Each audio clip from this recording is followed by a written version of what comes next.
صباح الخير. عندنا مهمة محددة النهاردة لازم ننجزها وننضفها مع بعض، وهي التسريحة. شايفين شكلها مبهدل قوي، وده عادة مش بيبقى شكل التسريحة بتاعتي الا لو خرجت كذا يوم ورا بعض. فتعالوا نلم الكركبة وننضف كل حاجة، والستاند ده عليه تراب محتاج يتنضف، كل حاجة فيه محتاجة تتلمع. فتعالوا نلملمها سوا كده سريعا.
وده كده شكل التسريحه بعد ما خلصناها. هي بصراحه زي ما قلت لكم الستاند ده محتاج يتنضف، بس انا مش قادره دلوقتي، فمش هضغط على نفسي ان انا انضفه، لانه علشان يتنضف لازم كل حاجه تنزل من عليه وتتلمع بمناديل، وبعد كده هو يتلمع ذات نفسه، وبعد كده كل حاجه ترجع. فانا بصراحه مش قادره النهارده للفرهده دي، فهستكفي باللي انا عملته ده وخلاص، يعني علشان نعمل الغدا، يعني نلحق نعمل الغدا مع بعض. يلا بينا بقى نعمل الغدا مع بعض. والغدا النهارده هنعمل بيتزا. انا من زمان قوي قوي ما عملتهاش، وكان نفسي فيها قوي، وكل مره بطلبها من بره ما بتطلعش زي ما انا بعملها. فانا قررت النهارده ان انا هعملها في البيت. اول حاجه انا هعملها بالفراخ، يعني انا بحبها بالفراخ. اعملوها بالحشوه اللي تحبوها، في ناس بتحبها جبن بس، في ناس بتحبها سجق، اي حاجه انتوا بتحبوها اعملوها، ولكن انا بعملها بالفراخ وبحبها بالفراخ. اول حاجه هتبل الفراخ. كان عندي نص كيلو بانيه، حطيت التتبيله بتاعته علبه زبادي، وحطيت سويت شيلي، صوص لسويت شيلي، وحطيت شويه كاتشب، وحطيت شويه باربيكيو، والبهارات بتاعتي زي ما وريتها لكم، كزبره وقرفه وسبع بهارات وملح وفلفل اسود، وبس كده. هقلب بقى ده كله مع بعضه. وانا كنت غاسله البانيه ومقطعاه كويس قوي، وغسلاه بملح وبليمون. وبعد كده بعد ما غسلته وسبته يتصفى كويس قوي قوي من الميه علشان اتبله. هبدا بقى اقلب التتبيله كلها مع بعضها. وزي ما انتم شايفين الصدور كان متقطعه ومغسوله زي ما قلت لكم. هبدا احطها في الزبادي او في الخلطه اللي انا عملتها واقلبها. وانا بصراحه ما كانش عندي وقت اليوم ده ان انا اسيبها تتبل، فانا اشتغلت فيها على طول لان انا ما كانش عندي وقت. جبت بقى طاسه وحطيت فيها البانيه، يعني حطيت فيها شويه زيت، وبعد كده نزلت فيها البانيه.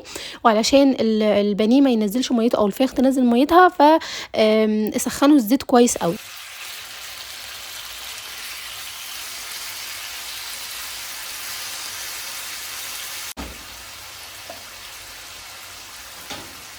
سبت بقى الفراخ على النار تستوي، وبعد كده هعمل صلصه البيتزا. هي صلصه البيتزا ليها طرق كتير قوي تتعمل، ولكن انا هعمل اسهلهم. يعني جبت صلصه يكون نوعها كويس، تكون مجربينها قبل كده، وحطيت عليها شويه كاتشب، وبعد كده حطيت عليها 3 فصوص توم مفرومين، وبعد كده هحط ملح وفلفل اسود وكمون، وهحط شويه سبع بهارات وشويه زيت، وهقلب ده كله مع بعضه.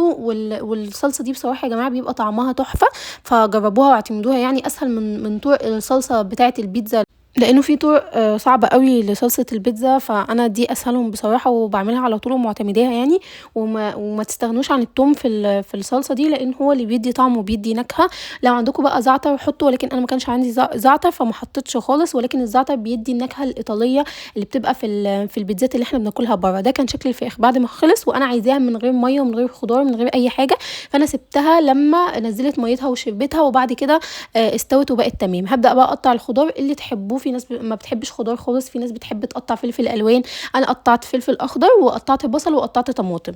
ده الخضار اللي كان عندي، وده الخضار اللي لايق على الحشوه اللي انا عاملاها، فاهمين؟ وكمان الخضار ده بيليق لو انتوا عاملين البيتزا بالتونه. انا جربت قبل كده اعمل البيتزا بالتونه، كان تحفه قوي.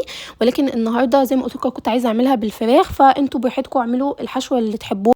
انا بصراحه ما صورتش معاكم وانا بعمل العجينه او وانا بعجنها لانها سهله قوي. انا عملتها بطريقه ناديه السيد، هحط لكم كمان المقادير بتاعه العجينه لما تشوفوها. بس هي طلعت تحفه يا جماعه. عملت العجينه، هي قالت ان احنا نعملها يعني مقاديرها ما كانش فيها الا بقى بيض ولا زبادي ولا لبن ولا لبن بودره ولا اي حاجه خالص. انا عملت العجينه بدقيق وميه وبشويه ملح وشويه خميره. شايفين العجينه كانت طريه وكانت تحفه.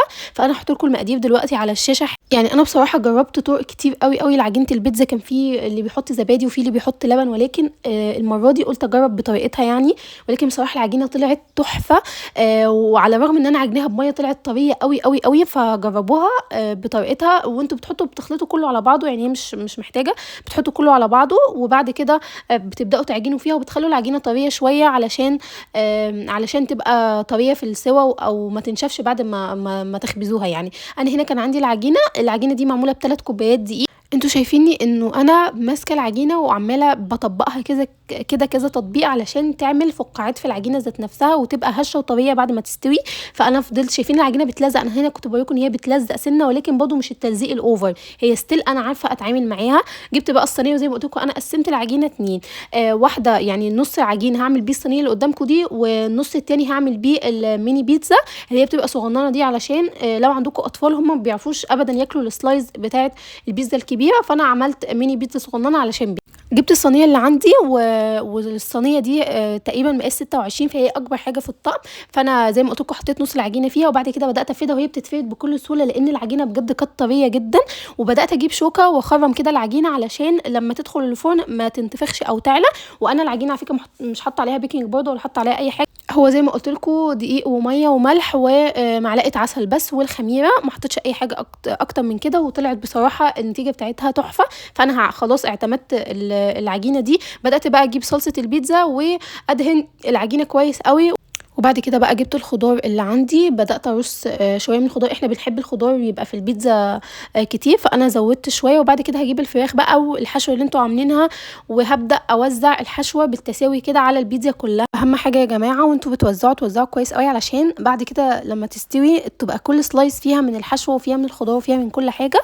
فمثلا ما تكتروش الحشوه في حته وتسيبوا حته. بعد بقى ما هوزع الحشوه انا هحط عليها جبنه موتزاريلا، ودي اكتر نوع جبنه انا بحبها وبستخدمها في البيتزا. كنت الاول بحط ميكس اللي هو الشيدر على رومي، بس دي احلى حاجه انا استخدمتها للبيتزا. بعد ما بتحطوا الحشوه بقى لو عندكم اي صوص انتوا بتحبوه او عايزين تحطوه فبتحطوه بعد الحشوه على طول، عشان هنحط بقى الجبنه الموتزاريلا. انا استخدمت هنا صوص الرانش، ده كنت شارياه وعايزه اجربه يعني لان انا ما اكلتش حاجه قبل كده بصوص الرانش، فانا جربته وطلع تحفه. هو فيه طعم زبادي كده، مش عارفه احساسي صح ولا لا. وحطيت كمان مع صوص الرانش حطيت شويه كاتشب. وكمان البيتزايه بعد ما بتطلع انتوا حطوا عليها صوصات برده براحتكم، ولكن انا بحب احط كمان شويه صوص كده على الحشوه قبل ما ادخلها الفرن. حطيت بقى الجبنه الموتزاريلا، وانا استخدمت الجبنه الموتزاريلا بتاعه الحمد وطعمها حلو يعني ومطتها كويسه قوي. ده كان شكلهم بقى بعد ما طلعوا. زي ما قلت لكم انا عملت بيتزايه كبيره وبيتزايه ميني، فبصراحه احلى مره عملت فيها بيتزا كانت المره دي من حيث العجينه والحشو. تعالوا بقى نشوف النتيجه مع بعض. دي البيتزا الكبيره اللي انا عملتها معاكم اهي، وده الميني بيتزا. انا قسمت العجينه نصين، نص عملت بيه البيتزا الكبيره دي والنص التاني عملت بيه الميني بيتزا الصغننه دي. بصراحه حلوه قوي وهتبقى كويسه قوي قوي للاطفال، هتبقى سهله عليهم في الاكل. تعالوا بقى نقطع دي مع بعض. انا هقطعها مثلثات زي ما انا متعوده يعني.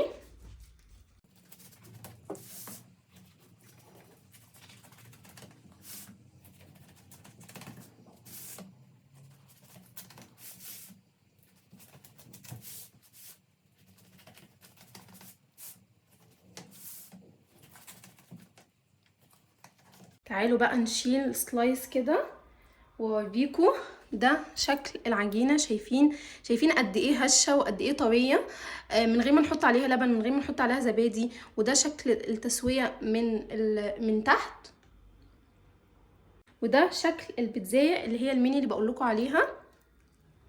نفتحها برضو، شايفين الحشوه بجد تحفه والعجينه هشه قوي قوي قوي.